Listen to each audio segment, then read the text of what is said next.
Então, boa tarde, meus irmãos, boa tarde, minhas irmãs.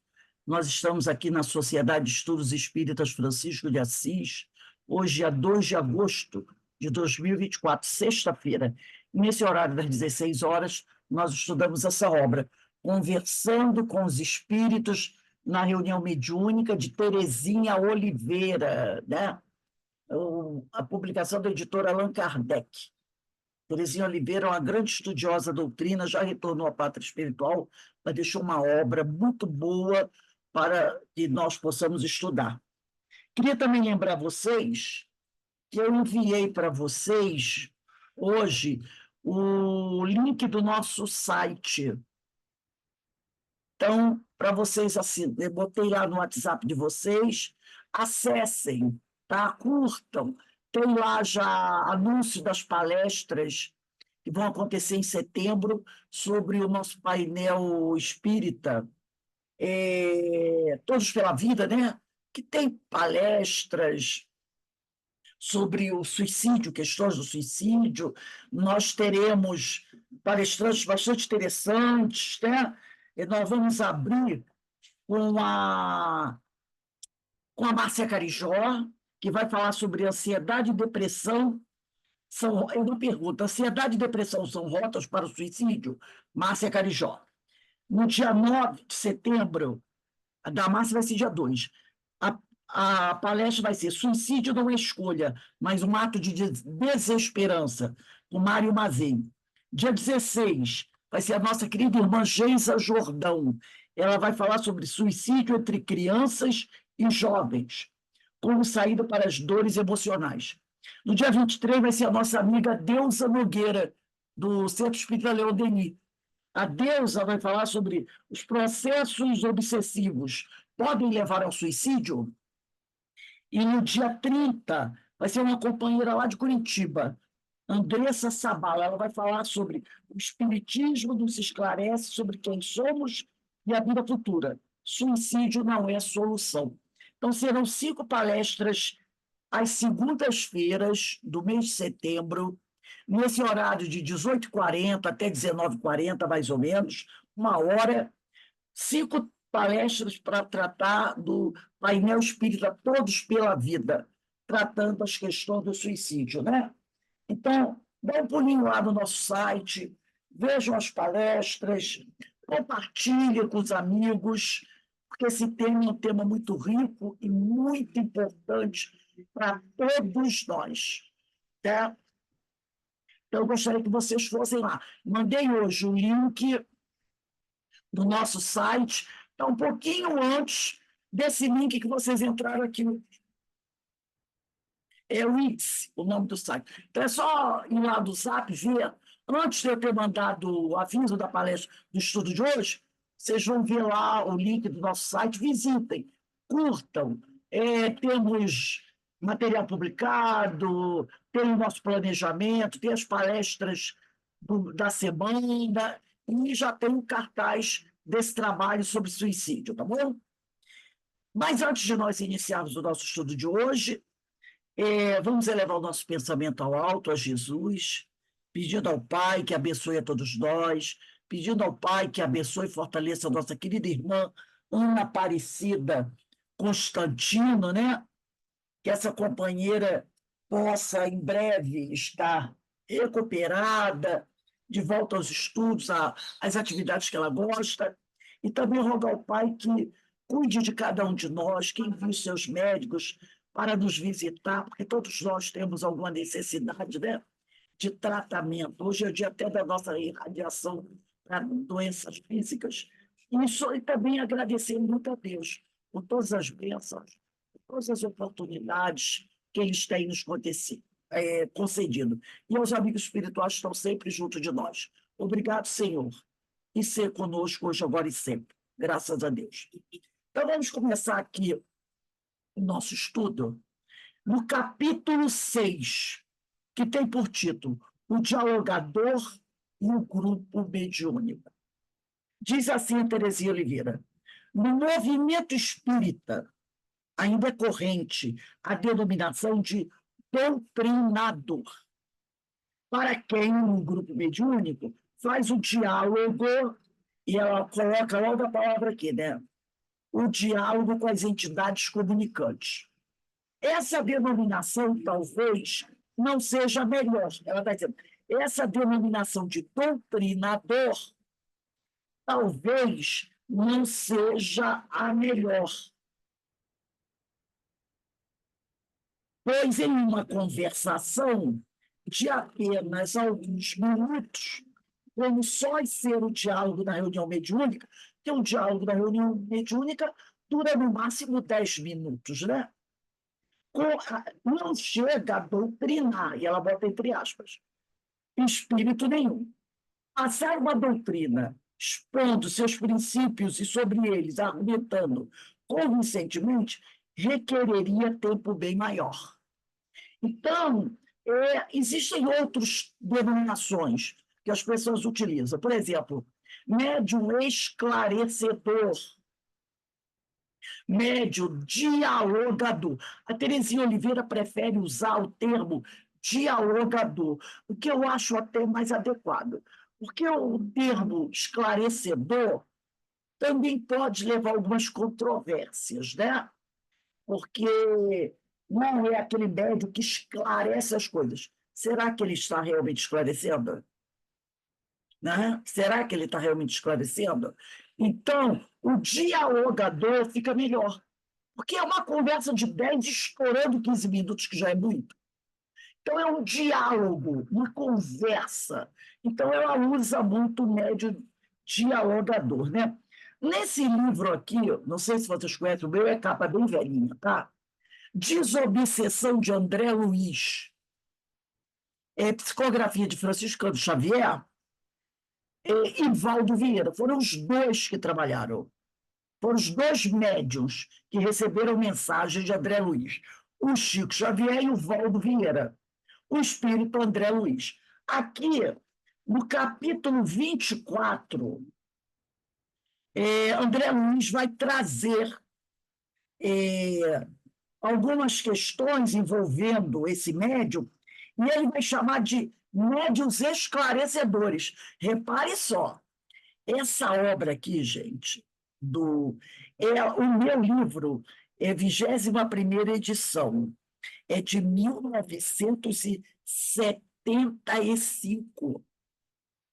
Olha só, 85, 95, 2005, 2015, 49 anos essa minha edição.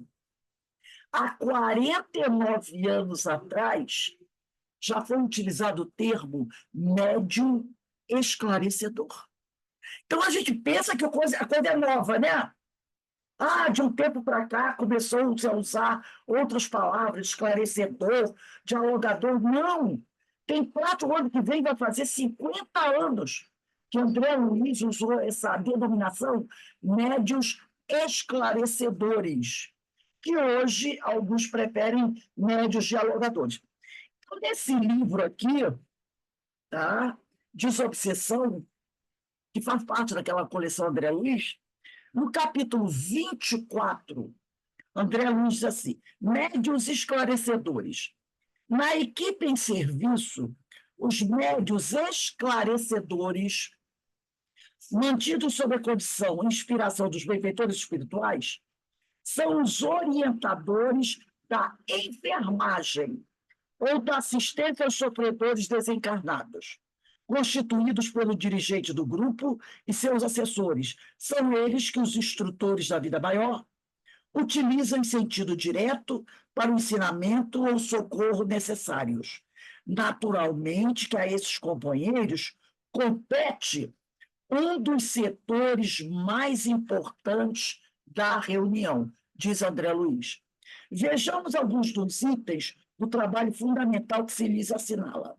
Primeiro, guardarem atenção no campo intuitivo, a fim de registrarem com segurança as sugestões e os pensamentos dos benfeitores espirituais que comandam as reuniões.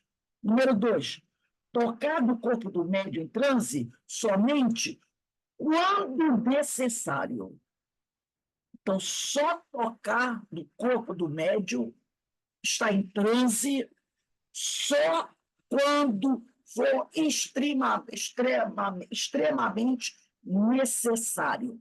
3, estudar os casos de obsessão surgidos na equipe de médios psicofônicos que devam ser tratados da órbita da psiquiatria a fim de que a assistência médica seja tomada na medida aconselhável, tá? 4, cultivar o tato psicológico, evitando atitudes ou palavras violentas, mas fugindo da doçura sistemática. Eu achei isso aqui ótimo.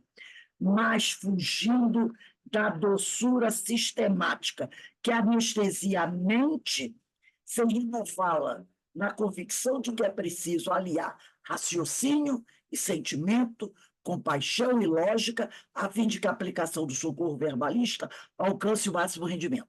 Por que ela fala fugindo da doçura sistemática? O André Luiz fala isso. Porque tem doutrinadores, eu já vi isso, que quando vão doutrinar, eles começam a falar com o espírito como se o espírito fosse uma criança pequenininha. Meu irmãozinho querido, sabe? Então, como eu já vi até um espírito se irritar com isso. Eu já vi até um espírito se irritar com isso. Então, às vezes, começa a conversar com o espírito como se o espírito fosse uma criancinha abandonada, ou um idoso, sabe? Que não sabe para onde vai ou para onde vem, quase botando no colo. Ai, meu queridinho, meu amiguinho, meu irmãozinho. Então, ele fala aqui, cultivar o tato psicológico, evitando atitudes ou palavras violentas, mas fugindo da doçura sistemática, que anestesia a mente sem renová-la na convicção de que é preciso aliar raciocínio e sentimento, compaixão e lógica, a fim de que a aplicação do socorro verbalista alcance o maior rendimento, o máximo rendimento. E também no item 3, ele falou aqui, estudar os casos de obsessão surgidos na equipe de médios psicofônicos. Por quê? Porque, às vezes, no grupo da mesa mediúnica, tem médiuns que apresentam um processo obsessivo. Porque alguém vai dizer que o médium, que só porque ele trabalha na mesa, ele não corre risco de passar por um processo obsessivo? Todos nós podemos sofrer um processo obsessivo. Não é porque você trabalha na mesa mediúnica que você está blindado da obsessão. Claro que não. Qualquer um de nós. Então, ela fala aqui, quando se perceber que o companheiro está passando por um processo obsessivo e que nesse componente, isso cabe muito também ao dirigente, o doutrinador pode perceber, o dirigente pode perceber. Eu falo aqui dirigente porque o dirigente também é um médium dialogador esclarecedor, é claro, né? Então, o dirigente, ele percebe, ele tem que ter esse tato psicológico, essa intuição de perceber que aquele companheiro que trabalha ao lado dele ali está passando por certas dificuldades emocionais, espirituais, psicológicas. Então, se ele perceber que é um processo obsessivo, mesmo uma obsessão simples se instalando, orienta, né? Para fazer um atendimento fraterno, para assistir palestra pública, para fazer curso de evangelho, para receber o passe. Mas, se perceber que a situação também já está entrando na questão, vamos dizer assim, física, não é só questão, tem uma ambulância passando agora, carros de bombeiro, que aqui é perto da serra, onde eu moro é perto da serra. Então, às vezes, tem acidente na serra. Aí os bombeiros passam por aqui para socorrer o companheiro acidentado lá da serra, né? Que Deus os proteja. Então, esse doutrinador também tem que ter esse cuidado, esse feeling, né? De dar uma orientadazinha também no companheiro, né? Percebendo qualquer coisa, que tal você procurar um psicólogo? Não vamos falar psiquiatra, porque às vezes a pessoa, né, a pessoa se incomoda com a palavra psiquiatra. Procura um psiquiatra, a pessoa pode se incomodar. Porque tem gente que ainda carrega aquela ideia de quem vai procurar psiquiatra é porque está maluco. Né? Tem gente que ainda carrega isso. Mas, assim, o que você acha de procurar um psicólogo? Todos nós, um dia precisamos de um psicólogo, né? Porque o companheiro pode estar aliando uma questão psíquica, psicológica, com um processo obsessivo. Então, fazer essa orientação, ele diz aqui, né? Estudar os casos de obsessão surgidos na equipe de médios psicofônicos. Ele está falando para os encarnados, que devam ser tratados da óptica da psiquiatria, a fim de que a assistência médica seja tomada na medida aconselhável. Se a gente percebe que o companheiro está um pouquinho desequilibrado, com cuidado, com tato, com orientação ao companheiro, né? E o item 5, continuando essas orientações que ele dá aqui, impedir a presença de crianças nas tarefas da desobsessão. Jamais permitir presença de criança, né? Outros aspectos de suas funções são lembradas no capítulo 13, 32 a 37. Então, quem tiver esse livro, que é um livro assim bastante. O capítulo 13 trata do dirigente. O capítulo 32 vai tratar da manifestação de enfermo espiritual. E o capítulo 37 vai tratar do esclarecimento. Esclarecimento. Todos os capítulos são pequenos. No máximo, é uma folha e meia. Uma folha e meia. Então, é fácil de ler e eu recomendo para os companheiros da mesa mediúnica essa obra do Chico e do Valdo Vieira, chamado Desobsessão, fazendo parte da coleção André Luiz. São Provavelmente tem na internet esse. deve ter Provavelmente um tem. grupo hoje.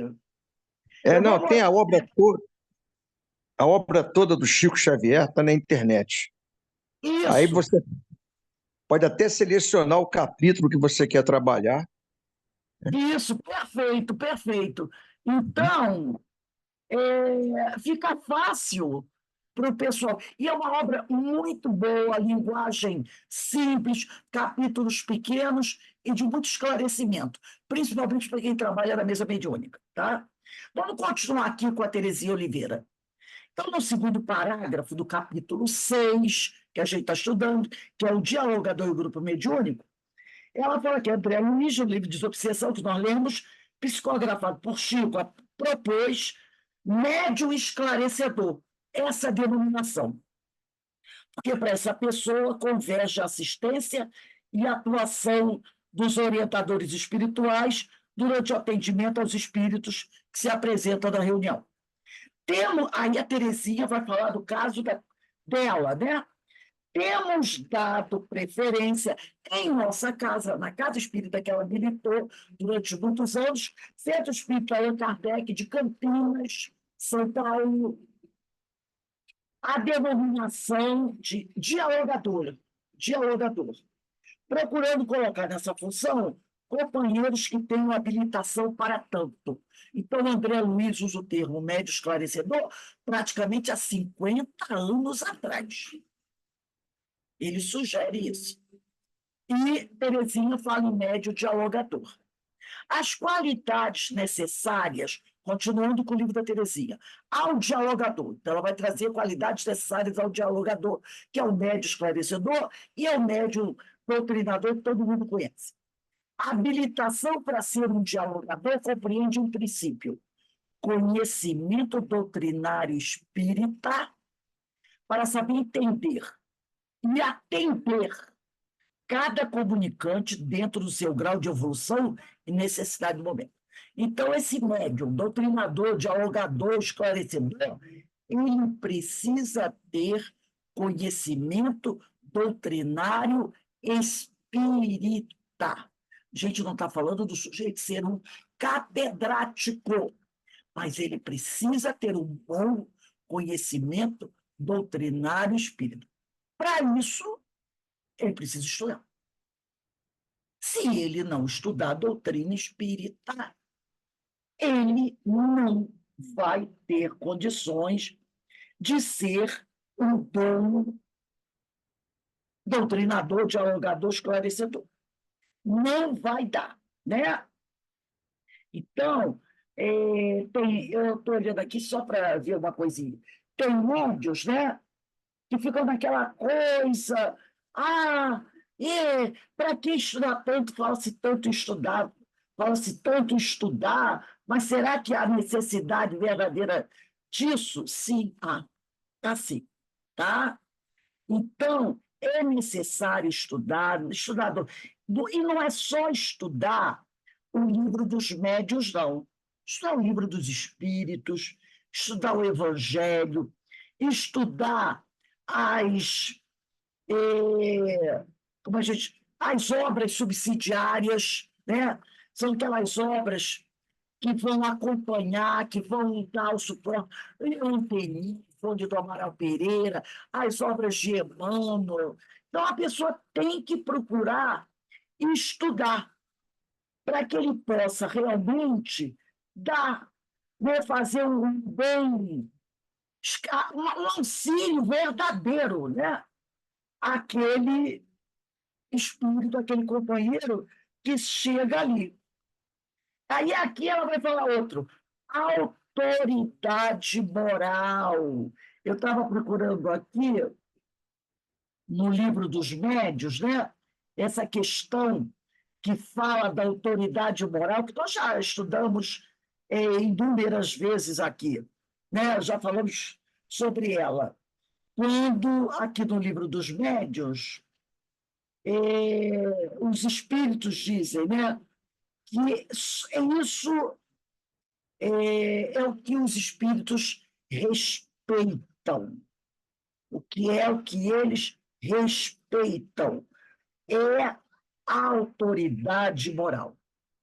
Se não tiver essa autoridade moral, vai falar coisas para os espíritos e os espíritos simplesmente não vão dar a mínima atenção. Não vão dar a mínima atenção. Eu estava procurando aqui a questão, eu sempre uso muito essa questão, mas agora eu me perdi. Se alguém lembrar qual é a questão aqui do livro dos médios, eu tinha até ela marcadinha aqui, porque a gente usa muito essa questão. Mas os espíritos falam sobre isso. Os nossos amigos espirituais, eles falam sobre isso. Que a questão achei. 254 do Livro dos Médios. Quem tiver aí o Livro dos Médios, deve estar pertinho de vocês, quem faz isso depois. 254, está aqui, ó. É sempre bom a gente lembrar isso. 254, do Livro dos Médios, está aqui. No 254 é no item 5.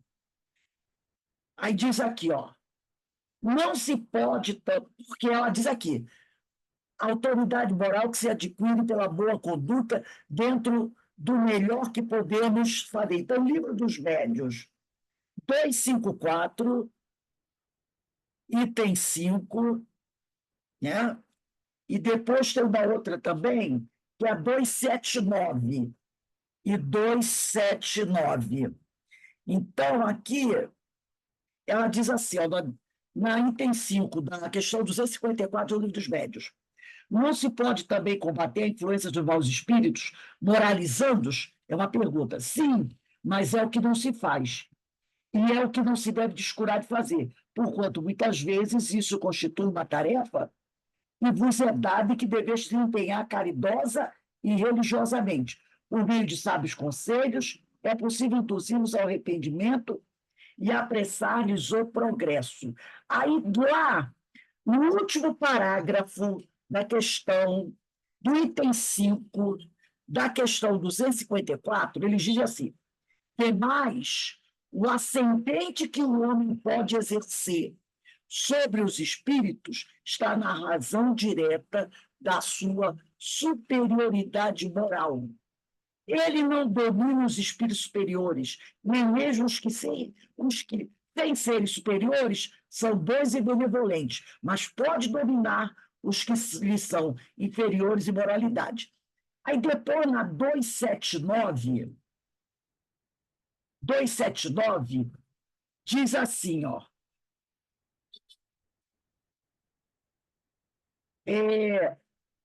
ninguém exerce ascendente sobre os espíritos inferiores senão pela superioridade moral. Os espíritos perversos sentem que os homens de bem os dominam.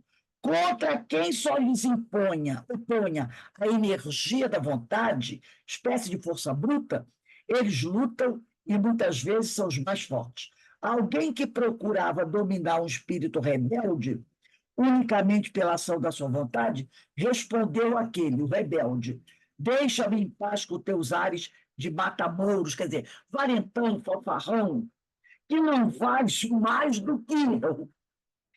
Disse um ladrão a pregar moral a outro ladrão. Tá? Então, na 279, fica bem claro: ninguém exerce ascendente sobre os espíritos inferiores senão pela superioridade moral. Por isso a Terezinha Oliveira fala aqui: qualidades necessárias ao médium dialogador. Autoridade moral que se adquire pela boa conduta dentro do melhor, e aqui ela deixa uma coisa bem clara, olha só, dentro do melhor que sabemos e podemos. Então, ela não está dizendo que nós temos que ser espíritos perfeitos, né? Espíritos estelares. Não, ela está dizendo autoridade moral que se adquire pela boa conduta dentro do melhor que sabemos e podemos, de acordo com o nosso grau evolutivo. Então, de repente, uma pessoa que não tem muito conhecimento, mas que está se esforçando, o espírito vai entender, vai baixar a cabeça. Porque aquele espírito, aquele médium, pode até ter menos conhecimento intelectual que o espírito. Vamos dizer assim, né? O espírito que foi papa numa vida passada.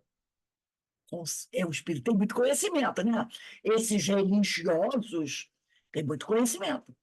Foi um espírito que foi um juiz, um advogado, um médico em vida passada.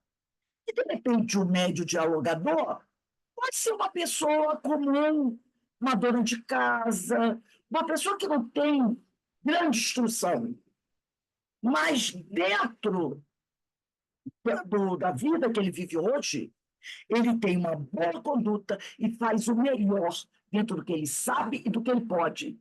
Ele tem autoridade moral. E o espírito vai respeitar. Mesmo ele não sendo um catedrático como espírito, a nível intelectual. Entendeu? Então, ela deixa bem claro aqui. É que essa autoridade moral você se adquire pela sua conduta dentro do melhor que nós sabemos e que fazemos. Por isso que Kardec fala tanto, né, na importância do esforço de cada um.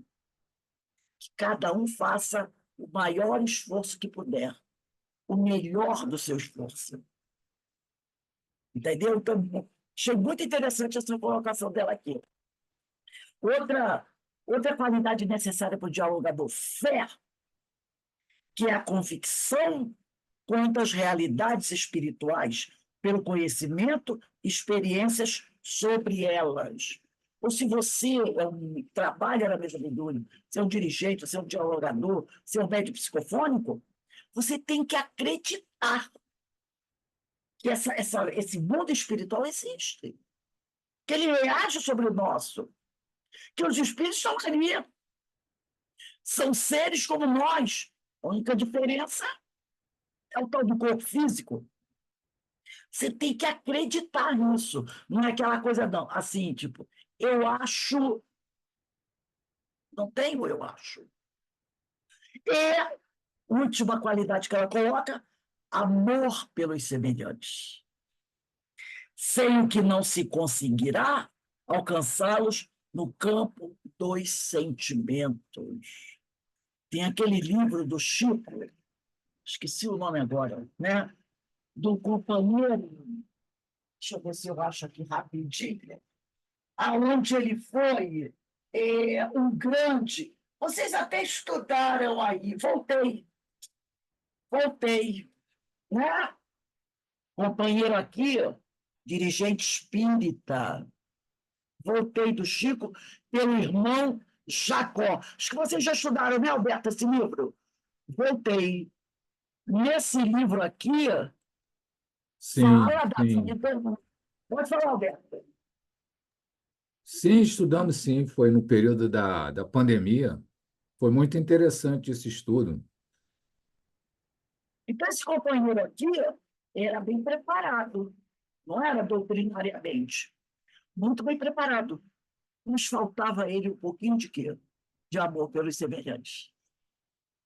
De amor pelos semelhantes. As doutrinações deles, se eu não me engano, é isso mesmo, eram muito duras, né, Alberto? Muito incisiva, faltava aquele carinho, é como ela falou aqui anteriormente, não tem que ficar com aquele paternalismo com o espírito, né?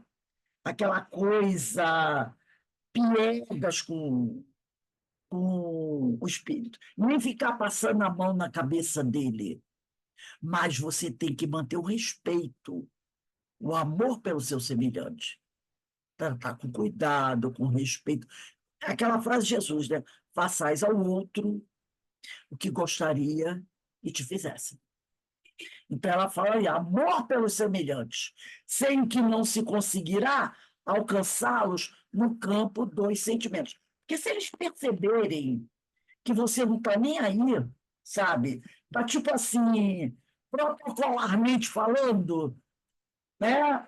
Trabalhando assim, tá, faz isso, faz aquilo, eles não vão acreditar em você.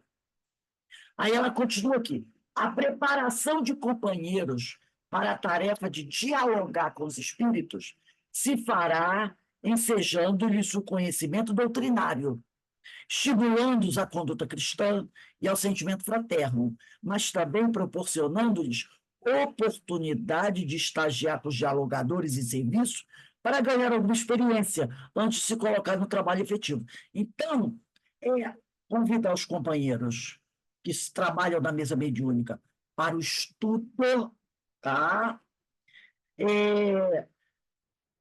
Estimulá-los para uma renovação de conduta, fazer esforço para melhorar cada vez mais, buscar seguir as orientações do Evangelho de Jesus e trazê-los, no caso da mesa mediúnica, né, há casas que fazem esse trabalho, outras não. Trazer esses candidatos a dialogador para fazer estágio nas mesas, dando a eles, inicialmente, uma oportunidade de assistir o trabalho sendo realizado. E depois, experienciar. Então, tem uma reunião mediúnica, fazendo isso com. Olha só, a pessoa vai dizer assim: mas vai trazer um desequilíbrio no trabalho da mesa. Porque, de repente, vai entrar alguém estagiando. Não há desequilíbrio quando há planejamento. Entendeu? Quando a pessoa diz assim, hoje, quem é o doutrinador, a pessoa candidata é doutrinador? Fulano. Fulano, você vai ficar hoje na mesa do fulano para você ver como é que vai fazer um estágio. Aí pode ser. Sabe por quê? Não teve planejamento. Se você tem um curso, tá? Porque os cursos, normalmente, são organizados no início do ano ou no final do ano anterior, né? Então, você faz o planejamento do curso. Curso para preparação de médios esclarecedores, dialogadores, doutrinadores, termo que você quiser usar. Como é que esse curso vai acontecer? Que nem a gente faz na escola. Vamos ter, por exemplo, 10 aulas dos temas tal, tal, tal, tal, tal. Terminado o curso, os médiuns vão visitar as mesas durante 2 meses, né? Então, cada dia da reunião, eles vão ficar numa mesa durante 2 meses. Depois, no terceiro mês, esse médium, que já frequentou 2 meses, só de observar, ele vai ter oportunidade de doutrinar, dialogar com o espírito. Então, o dirigente, naquela noite, vai escolher qual o médium psicofônico que ele vai atender. Então, ele chega lá naquele dia na sala para fazer esse atendimento. Então, hoje, eu, que sou candidato à doutrinação, vou fazer uma doutrinação. O dirigente chega, antes de começar a reunião, olha, na segunda vez que o médium tal for da comunicação, o doutrinador tal não vai levantar. Quem vai levantar vai ser você. Isso se chama planejamento. Fazendo assim não tem desequilíbrio. Sabe por quê? Porque a espiritualidade está acompanhando o nosso planejamento.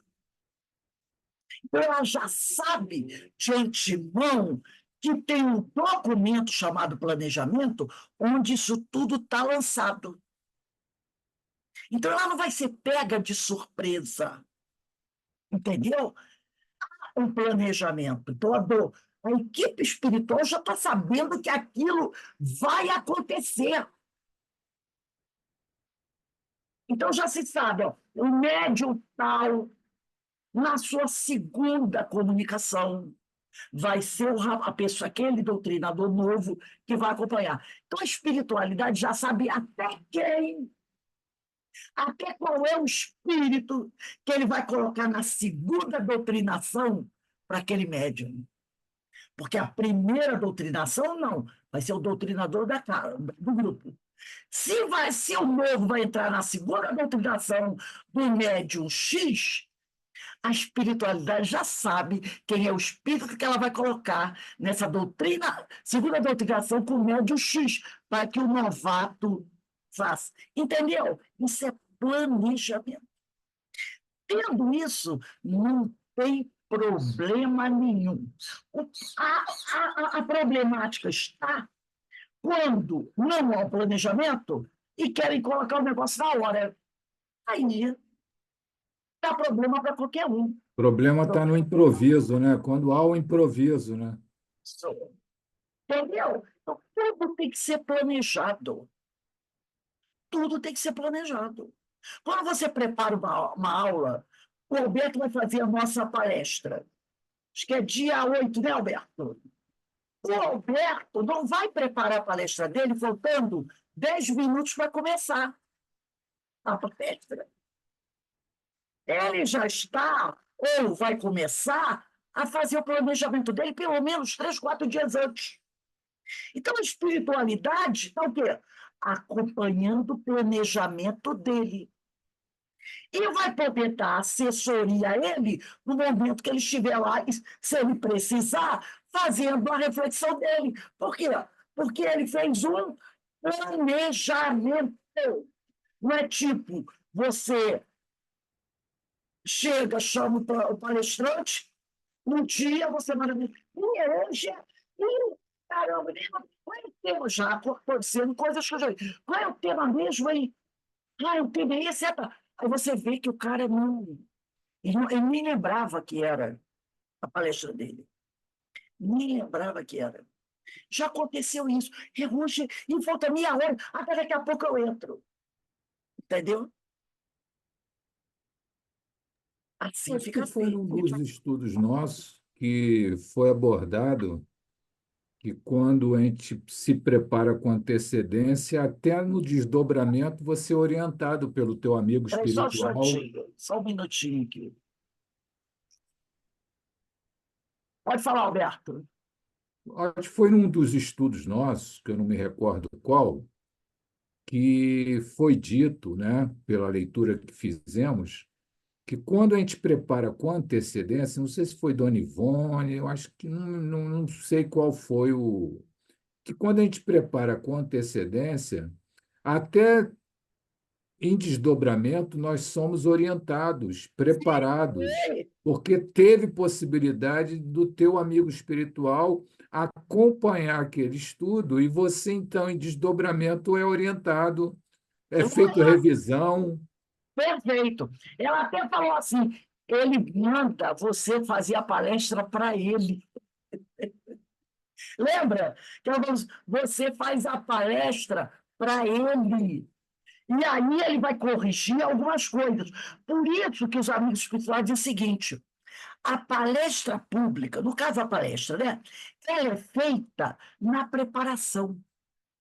A preparação é que é a palestra. Porque na preparação você baixa um monte de livro, né? Você pega isso, pega aquilo, pega aquilo, pega. Ali, quando você coloca aqueles livros em cima da mesa, aquela é a palestra. Depois, é só o fechamento. É você pegar aquilo que você fez e apresentou, em detalhe. Muitas vezes não dá nem para você apresentar tudo, né, velho? Tudo que a gente estudou, tudo que a gente leu para fazer a palestra, você não consegue colocar. Porque às vezes a tua preparação leva 2, 3 dias. E a palestra é 40 minutos. Como é que você vai pegar aquele material de 2, 3 dias e apresentar em 40? Não dá. Mas aquilo é para você. A palestra é para você. Depois você faz um apanhado e apresenta para o outro. E a Dona Ivone falou isso mesmo, Roberto.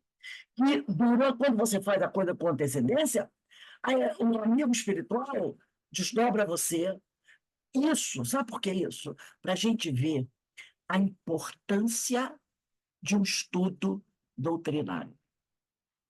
O estudo doutrinário, estudo quando eu digo curso, como a gente está fazendo, palestra, seminário, encontro, painel, isso é de uma importância tão grande, que merece uma, um tratamento especial que os nossos orientadores espirituais dão.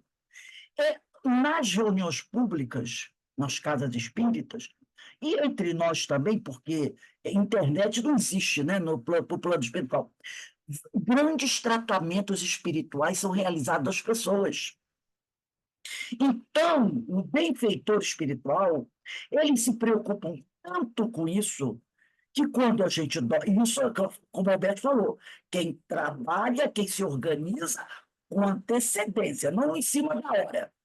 Ele, no desdobramento do sono, é levado ao plano espiritual e deve levar o quê? Os papelzinhos dele, né? O material dele. E o orientador observa e muitas vezes diz: fala para mim tudo que você vai falar para ele sobre aquele tema. E ali ele dá as orientações. Ela falou sobre isso. Eu vou ver se eu resgato. Alberto, vou te dar essa incumbência também. Vamos tentar resgatar na obra dela, que eu acho que foi do Devassando Invisível, na próxima aula, esse tema. Esse tema, isso que ela falou. Isso é para mostrar para a gente a importância de uma preleção espírita, né? Então, isso é levado muito a sério.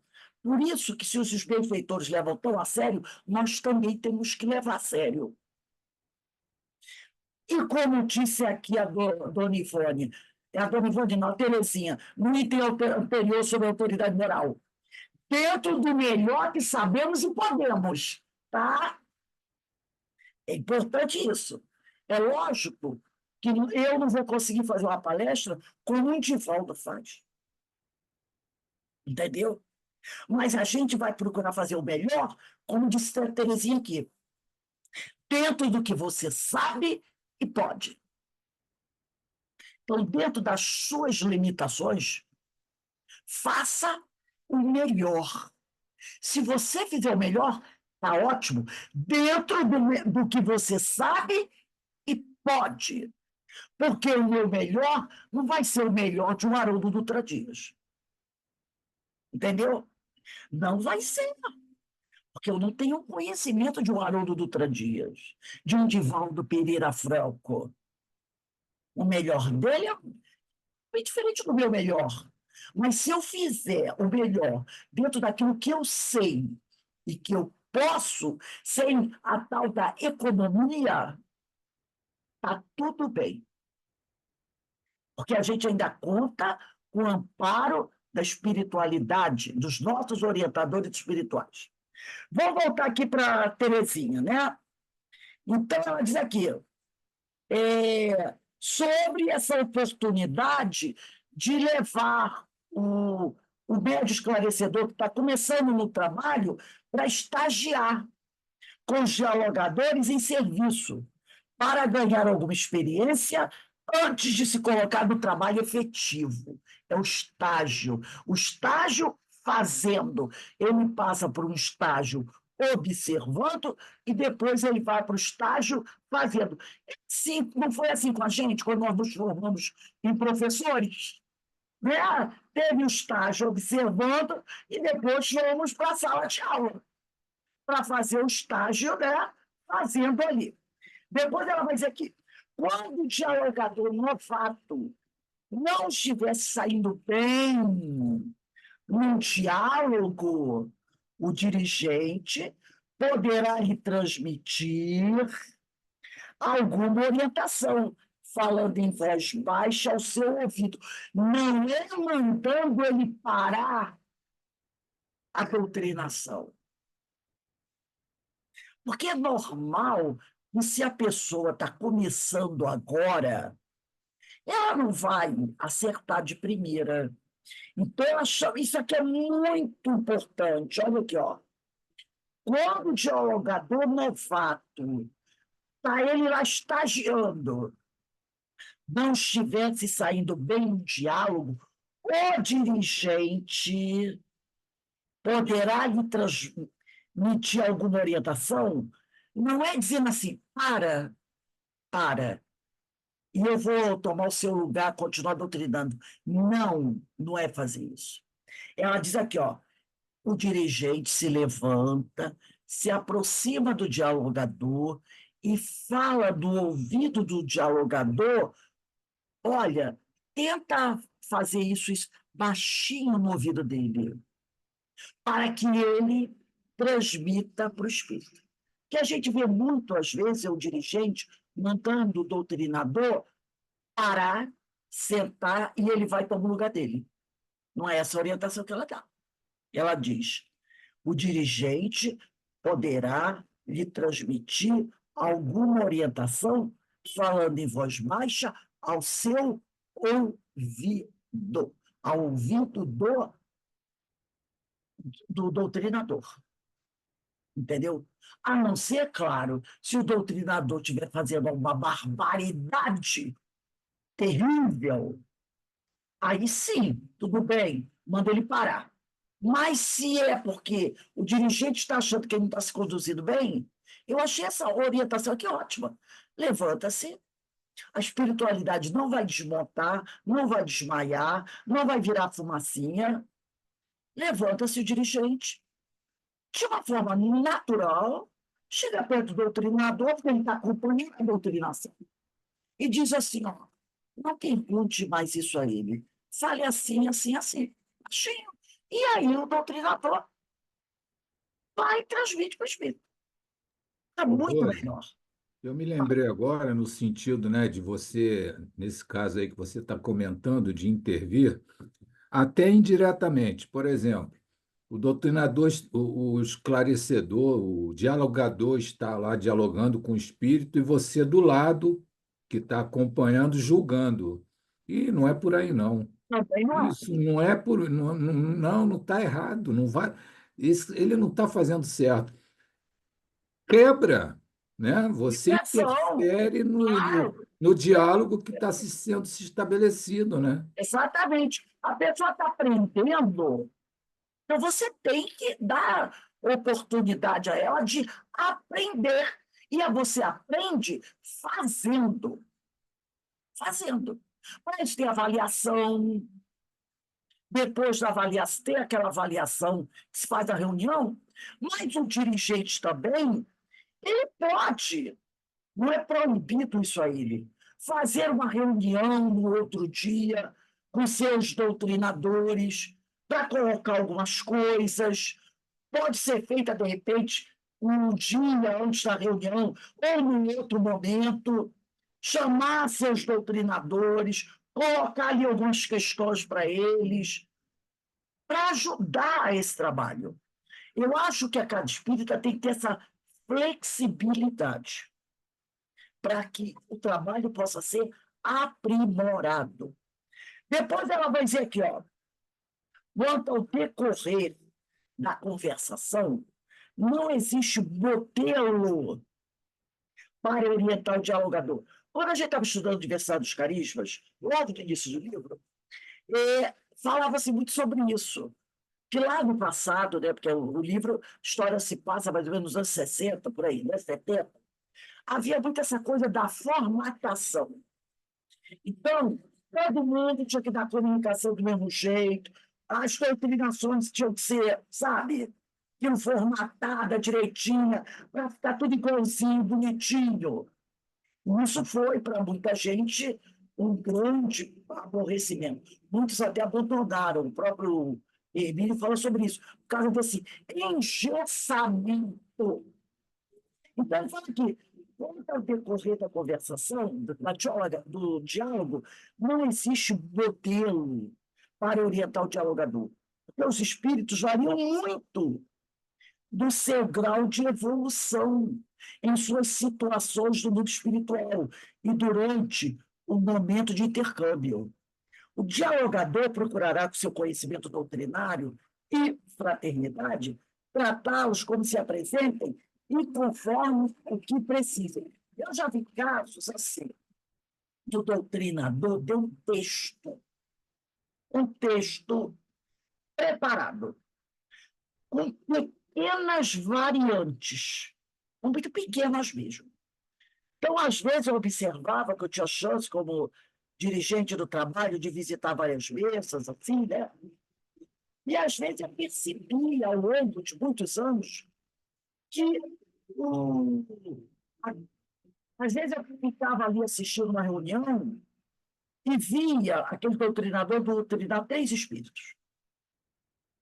E eu percebia que, às vezes, o diálogo dele era muito semelhante, até usando algumas expressões, com aqueles 3 espíritos, mudando uma palavrinha ou outra, mas era basicamente aquele mesmo texto, entendeu? Tipo assim, eu usei esse texto no primeiro, deu certo, foi bem, usei no segundo, deu bem também, vou pegar esse padrão, entendeu? Troca uma palavrinha aqui, outra ali, mas é isso aí. Olha o que ela diz aqui. Não existe modelo para orientar o dialogador, porque os espíritos variam muito no seu grau de evolução, em suas situações do mundo espiritual e durante o momento de intercâmbio. Então, lembra, nós não podemos esquecer que os espíritos são individualidades. Individualidades, tá? Então, como você é uma individualidade, você tem o seu modo de ser, de agir, de pensar e de fazer, que não vai ser igual ao outro. Então, isso aqui não tem uma forma igual para doutrinar, para dialogar com todos os espíritos. O dialogador procurará, com seu conhecimento doutrinário, olha a importância do conhecimento doutrinário, e fraternidade, tratá-los como se apresentem e conforme o que precisem. Por quê? Porque esses espíritos variam muito no seu grau de evolução em suas situações do mundo espiritual e durante o modelo de intercâmbio. Então, você vai perceber que as necessidades são diferentes. Por exemplo, vou usar um exemplo aqui. O Zé trabalhou e trabalha ainda durante muitos anos no Binho de Luz. Quantas pessoas o Zé conheceu ao longo aí de vou botar quase 30 anos, não sei se eu estou chutando, se estou exagerando, Zé, nessa história aí. mas que já tem uns 20, quase 25 anos, eu acredito que tenho. Eu pergunto, ele poderia usar, né, porque além de ser desenvolver aquele trabalho do Índio Luz, era um atendimento fraterno também que ele fazia. Seu companheiro chegava lá, colocava a problemática dele, ele conversava, orientava, de alguns ele cobrava, porque ele sabia que a pessoa estava querendo, às vezes, dar mais, né, escamoteada, outras vezes ele percebia que realmente, né, a pessoa tinha lá suas dificuldades, né, aquelas senhoras idosas, aqueles senhores idosos. Então, ele não podia ter um discurso igual para todos eles. Cada um que chegava era um acolhimento, o outro era outro acolhimento, com algum ele tinha que, né, exercitar aquela paciência, com outros era mais objetivo. Por quê?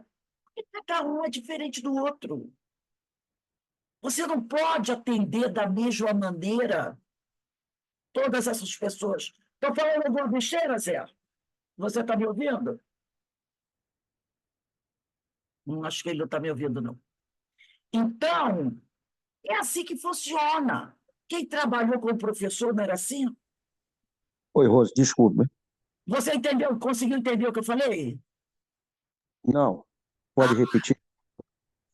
não, não, é porque eu estava falando, a gente estava falando aqui sobre a, Seu- sobre a Eu fui, forma que o dialogador vai atender os espíritos. Eu falei, eu usei você como exemplo, um dos mundos de luz, mostrando que você trabalhou ali uns 20 anos ou mais, que você vem trabalhando ali, e que cada companheiro que chegava, você não podia atender da mesma forma, dialogar com eles da mesma forma, né? Porque eram situações diferentes, experiências diferentes, necessidades diferentes.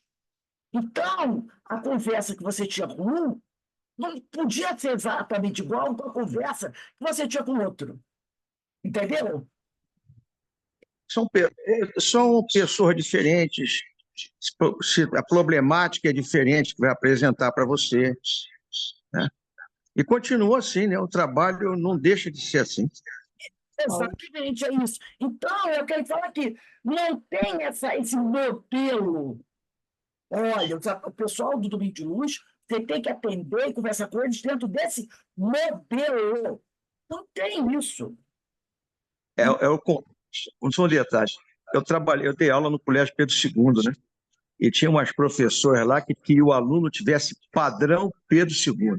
Aí o Lítio, que era um amigo meu, também está aposentado, vem cá, tem uma forma que vai botar o aluno naquela forma para que ele saia, né? Padrão. Não tem tratamento padrão. Na sala de aula, não pode. Lógico que o conhecimento que você dá é geral, mas tem as particularidades para cada um. E o Exato. atendimento, ou no sábado, agora com os moradores de rua, né? Uma necessidade. Isso, cada um tem uma necessidade diferente. Então, como ele diz aqui, o dialogador procurará, por seu conhecimento doutrinário e fraternidade, tratá-los como eles se apresentem e conforme o que precisem, que as necessidades são diferentes. Aí depois ele vai dizer aqui, ó, qualidades também desejáveis. Não quer dizer que eles tenham que ter. Desejáveis ao dialogador para lidar com médiuns e os manifestantes são paciência e sensibilidade e tato para ouvir e procurar entender o comunicante. Paciência para ouvir, que às vezes o dialogador não tem. O espírito está ali falando, ele já vai cortando. Ah, tá bom, meu irmão, você quer lá, vai com Deus, você procura, né, se melhorar, vai com Deus, Deus te abençoe, o espírito, entendeu? Tem que ter paciência, sensibilidade, vigilância em todos os momentos, para não se desviar da conduta e objetivos visados no diálogo, né? Para não se deixar levar para outros assuntos ou até se deixar envolver pelo espírito e aí perder o fio da meada. Observação. Que não aconteça, por exemplo, de o dialogador se escandalizar ou se indispor intimamente porque o comunicante se revele criminoso, estuprador, homossexual, prostituto ou pedófilo. Até a indisposição para quem foi um político é prejudicial, porque se o espírito captar nosso pensamento ou sentimento contrário, poderá reagir mal, ficando prejudicada a oportunidade de se realizar um bom diálogo. Quando o dialogador, nesses casos, não acolhe com respeito, isso aqui é importante, não acolhe com respeito e fraternidade o comunicante, como deveria fazer, muitas vezes os amigos espirituais retiram de imediato o espírito comunicante e o transe mediúnico se interrompe. Então, de repente, o espírito está falando ali que ele foi um pedófilo, né? Ou um político corrupto.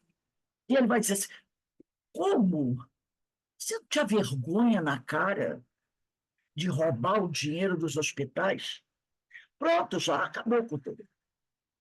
Como você pode ter abusado de criancinhas? Percebeu? É isso que está dizendo. Você não pode se escandalizar. A criatura chegou ali, tá? Para trazer o depoimento dela, basta a consciência dela que já vai estar buzinando.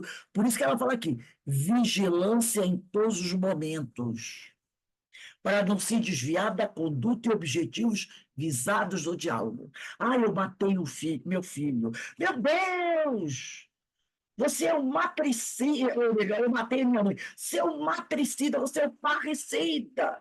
Como você teve coragem de afogar seus filhos? Entendeu? Então, isso não cabe na doutrinação. Né? Não cabe. O dialogador não pode se escandalizar ou se indispor intimamente, porque o comunicante se revela um criminoso. De repente, o comunicante chega e diz para o doutrinador: sabe aquele problema que seu filho teve, aquele acidente que você sofreu? Fui eu que provoquei. O quê? Foi você que fez aquilo comigo? Doutor Bezerra até conta, né? No livro, acho que é Lindos Casos de Bezerra de Menezes, de Ramiro Gama, onde o doutor Bezerra fala que o espírito irritou tanto o doutrinador, que o doutrinador virou-se para o espírito e disse assim: se materializa aí que eu vou te dar um soco na cara. Então, o doutrinador, o dialogador, não pode, né, perder o fio da meada. Ele não pode, né, julgar. O Alberto falou sobre isso quando ele falou anteriormente, né? Ele não pode julgar, se escandalizar, né? Porque se o espírito captar que você está julgando, condenando ele, ele pode reagir mal. E aí você prejudica o trabalho, prejudica aquela oportunidade de atender aquele companheiro. E aí a espiritualidade, percebeu o que ela faz? Retira o espírito. Retira o espírito. Outra coisa que ela fala aqui, humildade, para não se colocar acima do comunicante. É o caso do irmão Jacó. O problema dele é o quê, né? Nem se alterar ante suas eventuais acusações e agressividades. É? Porque você também roubou, né? O doutrinador que fica escandalizado, nossa, corrupto, roubou o dinheiro dos hospitais, muita gente morreu porque não tinha vacina, porque o cara roubou o dinheiro da vacina. Que horror, meu filho. Aí o espírito pode dizer assim, você acha isso? E você, quando roubou isso, isso, isso, isso? E às vezes ninguém sabe disso, né? Você lembra que você também tirou isso, isso, isso? Jesus já falou, né? Atire a primeira pedra aquele que não tiver pecado. Então, nesse trabalho, você tem que ser humilde, não tem que se colocar acima, como no caso do irmão Jacó, né? Eu acho que é isso mesmo, né, Alberto? Irmão Jacó, acima daquele que está dando a comunicação. Como se ele fosse o Todo-Poderoso e o outro. Né? Outra coisa, prudência, para não provocar reação desnecessária do comunicante, nem precipitar seus relatos ou acontecimentos. Que de repente você pode falar alguma coisa, e aí Eu vi uma vez o doutrinador falar para o espírito assim, o espírito, ele percebeu, todo mundo percebeu, eu percebi, estava na cara que o espírito não queria saber que ele tinha morrido. Ele sabia, mas não queria falar do assunto. Entendeu? Não é que ele não soubesse, ele sabia, ele tinha percebido, mas ele não queria falar do assunto.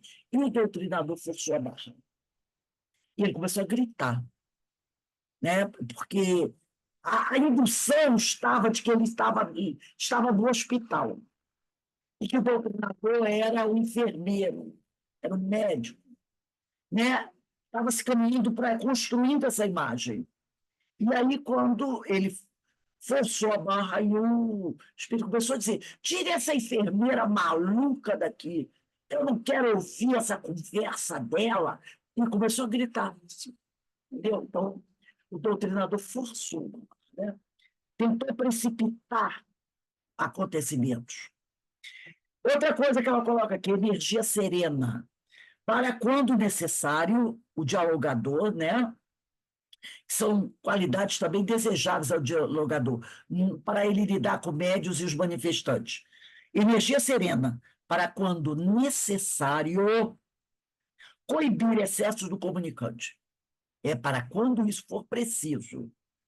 Que possam colocar em perigo a segurança dos presentes ou desrespeitar a dignidade do ambiente. Então, se o espírito começa a extrapolar, ele, meu amigo, aqui não.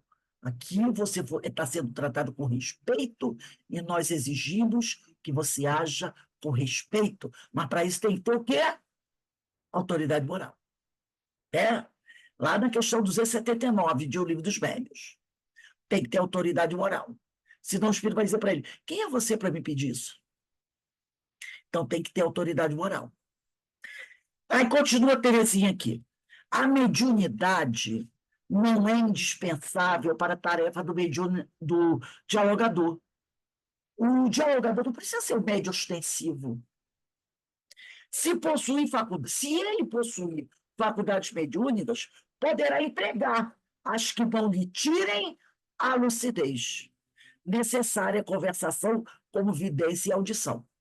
Então, não é condição sine qua non para se fazer o diálogo que o dialogador tenha mediunidade.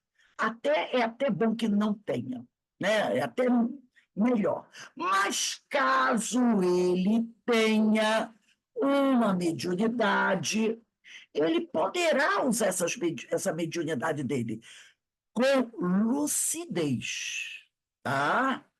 Lucidez necessária à conversação. Se ele tiver a faculdade da vidência, vai ajudar ele a perceber o que está acontecendo. Da audiência, ele vai poder ouvir melhor. Mas usar essas faculdades com lucidez.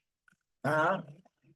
E ela encerra aqui. Não esqueçamos de que antes de verbalizarmos os ensinamentos doutrinários e evangélicos para os espíritos, devemos procurar aplicá-los em nossa própria vida. Eu gostei muito disso aqui, né? Antes de você querer dar lição de moral nos outros, você precisa ter uma moral equilibrada, né? Ela fala aqui, não esqueçamos de que antes de verbalizarmos os ensinamentos doutrinários e evangélicos para os espíritos, devemos procurar aplicá-los em nossa própria vida. Isso é uma lição imorredora para tudo, né? Se você quer dar uma orientação a alguém sobre um certo assunto, você tem que pensar: eu vivencio isso. Foi um famoso não atire a quem não tiver pecado que atire a primeira pedra. Aqueles homens ali estavam tentando dar o quê? Lição de moral naquela mulher que eles consideravam adúltera. Mas eles eram homens equilibrados moralmente? Eles não eram adúlteros? A grande pergunta. Então, aplique primeiro o remédio em si próprio, antes de você receitar para o outro, né? Então, eu achei assim, essa parte que nós estudamos aqui do capítulo 6 muito boa. Ela traz para a gente. Mas, às vezes a pessoa vai dizer assim: mas tudo isso aqui que a Terezinha falou, eu já conheço, né? Muitas pessoas podem dizer assim, a Terezinha não está trazendo nada de novo. Eu já conheço tudo isso. Aí eu pergunto, já aplica? Aplica. E outra coisa, quem disse que a gente não precisa rever certos conceitos? Não é? Quem disse que a gente não precisa? A gente tem que estar sempre o quê? Revisando, revisando, revisando. Então, eu acho muito bom isso aqui. Até depois do estudo que nós fizemos do livro Qualidade da Prática Mediúnica, que, né, que é um livro maravilhoso, que nós estudamos aqui na nossa casa, já estudamos 2 anos, 2 vezes aquele livro, Qualidade da Prática Mediúnica. Estudamos logo no início da casa e estudamos novamente, terminamos esse ano novamente estudar Qualidade da Prática Mediúnica. Mas é um livro, quem sabe, daqui a 2, 3 anos, a gente precisa voltar a ele. Porque tem algumas coisas que é igual o livro dos Espíritos. A gente termina e começa tudo de novo, né? Termina e começa tudo de novo. Livro dos Médios, a gente terminou, já é a terceira vez que a gente está estudando. Terminamos a primeira vez, aí estudamos várias outras obras subsidiárias. Voltamos a segunda vez, Livro dos Médios. Terminamos, estudamos várias obras subsidiárias, como Obsessão de Obsessão, da Sueli Cabuchumi. Agora vamos para o Livro dos Médios novamente. A gente está sempre, né, buscando rever, para ver se a gente aprendeu bem a lição. Alguém gostaria de comentar alguma coisa aí, gente, sobre o estudo de hoje? Uma coisa que me chamou a atenção, né, é em relação ao dialogador iniciante, né? Porque, como você disse, se tiver planejamento, né, o passo a passo do preparo desse dialogador, vai ser dado aos poucos a oportunidade dele praticar, porque se você não der chance dele praticar, como é que ele vai pegar a prática? Como Exatamente. é que a pessoa vai adquirir a experiência se não tem a chance de vivenciar aquilo ali? Mesmo que seja com erros no início, com algumas coisas que precisem de ajuste, mas é preciso, depois de um período que ele ficou de observação, dar oportunidade dele se pronunciar, dele se colocar, dele praticar, né? Assim em todas as profissões, em quase todas as profissões. Pois é. Por exemplo, eu me Período lembrei também, preparatório, né, do que estágio. todos nós já passamos por isso, quando a gente faz o curso de passe. Logo no início, quando você começa, termina o curso, né, a preparação para o passe, você vai lá e depois tu vai acompanhando um companheiro que já trabalha com passe há mais tempo e vai vendo, né? Porque até mesmo no início, aquele espaço que parece ser tão simples, para quem está iniciando é uma dificuldade, parece que é uma coisa. Mas depois que tu pega a mecânica, aí tu deslancha, tu pratica com facilidade, aquela dá passe com facilidade. E mesma coisa é o dialogador, né? Ninguém nasce pronto. É. Uma outra coisa, a pessoa também tem que ter a humildade de aceitar a orientação do outro, né? Sim, Na mas hora, isso é tudo, né? Tem que aceitar, tem que ter essa humildade, como você bem colocou aí, né? isso Tem que aí. ter humildade para ouvir, né? Porque é o famoso, ninguém nasce pronto e tem aquele que acha que nasce. Também tem isso, claro. O que não aceita é aquele que acha que ele está pronto. Entendeu? Ah, eu estou pronto. Não aceite que me dê uma orientação. Que diga que eu não estou indo bem, que eu preciso melhorar, que eu preciso. Tem aquele que acha que já veio pronto. E a gente sabe que não é assim, né? Tudo começa assim, você vai trabalhando, vai observando, vai trabalhando. E tem que deixar a criatura fazer. Lógico. Tudo, todas as profissões têm o período do estágio, onde a gente vai aprendendo, né? Vai crescendo ali. Na medicina, em tudo tem um Ô, estágio. Vale, Alberto, vale, Zé. olha só, não, nós estamos falando sobre a parte do atendimento mediúnico aí. É, O Alberto falou antes, você não tem que julgar o que o espírito está falando. Ele foi um assassino, você não tem que estar julgando ele, nada disso. Da mesma coisa no atendimento aos encarnados lá. Sim, sim, sim, sim, sim. Esse Isso é ano, importantíssimo. Atendimento fraterno, né? Você não não, pode dar. esse ano, lá no nosso trabalho de domingo, já apareceu um cidadão com uma tornozeleira. E aí ficam algumas pessoas observando. Ih, está de tornozeleira. E daí? Ele não está ali para ser atendido? Ele, Exatamente. Não tem que ver. Você está enquadrado em que artigo? vou perguntar isso para ele Já pensou? Não tem agora. que ficar. O sujeito está ali, atende o sujeito. Não Uma tem coisinha para que saber. terminar aqui. Você vai Ontem eu ser estava brasileiro até quando, hein?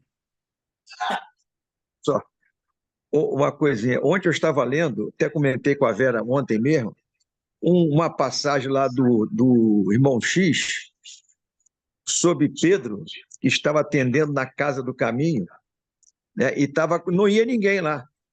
Aí Jesus começou a mandar alguém para ele, mas todo mundo que o Jesus mandava, ele julgava. Ele foi pedir o auxílio, assim, mas logo você, rapaz, tu ficava explorando os outros. Segunda vez uma mulher, né, pedindo o auxílio que estava doente, volta para a praça, você era meretriz, pode voltar para... Olha Pô, só, até ele fez isso, caramba. isso não, ele fica ali julgando todo mundo. Né? Então, a gente não tem que julgar. Mas depois ele se redimiu no texto, né? Ah, Foi. E para terminar, eu coloquei no grupo do Evangelho o livro já da Desobsessão do André Luiz. filha, obrigado, Zé, obrigada. Muito obrigado. Realmente, depois eu vou mandar para o pessoal, mas é bom aí no grupo. Ler quem trabalha na mesa, dá uma estudadinha nesse livro. Capítulos curtos, o texto fácil, entendeu? Muito fácil, e vai ajudar muita gente. São coisas que parecem básicas, mas são importantes. Obrigado, Zé, obrigado. Eu ia fazer isso, você já fez, eu agradeço. Ô, Rose, Fala, Márcia. nós não podemos esquecer também que nós temos um passado, né? Ah, claro, A claro. gente tem que sempre lembrar disso antes de julgar Sim. o outro. Por isso que Jesus falou, né? Aquele que não tiver pecado, atire a primeira pedra, né? Essa é Exatamente. para tudo, tudo. Para tudo. Nós temos que tomar coisa. Isso não quer dizer que você tem que ser paternalista e aceitar o erro, passar a mão na cabeça do erro. Não quer dizer isso. Mas se você está fazendo aquele teu trabalho de atendimento fraterno, se aquela criatura foi ali, você tem que atender, ouvir, dar a tua orientação, sem julgar o passado dela ou o que ela fez. O que é o mais difícil para a gente, né? Pra Eu gente- estou falando em relação mesmo ao julgamento, né? Exatamente. A gente, logo, a primeira coisa que a gente faz é querer julgar, né? Se a gente não julga com a boca, julga com os olhos, julga com os pensamentos, né? Então, a gente tem que estar sempre alerta para esse tipo de coisa. Por isso que é a questão da conduta moral. Os espíritos só respeitam aquele que eles veem que estão se esforçando por se melhorar, que mostram uma conduta moral. Bem, gente, a gente vai dar uma paradinha aqui, 15 minutinhos. Quando for 5h30, 5h35, a gente retorna para o estudo do livro O Livro dos Médiuns, tá? Que tem coisas muito importantes para todos nós. Sempre agradecendo a Deus, a Jesus, a oportunidade que o Pai nos concede de estarmos aqui, revendo esses conceitos, né? E ligando a lanterninha na nossa cabeça, como disse a Márcia, né? Quem de nós também não tem lá seus probleminhas, né? E com certeza temos. Então, eu vou encerrar aqui, daqui a pouco a gente está de volta.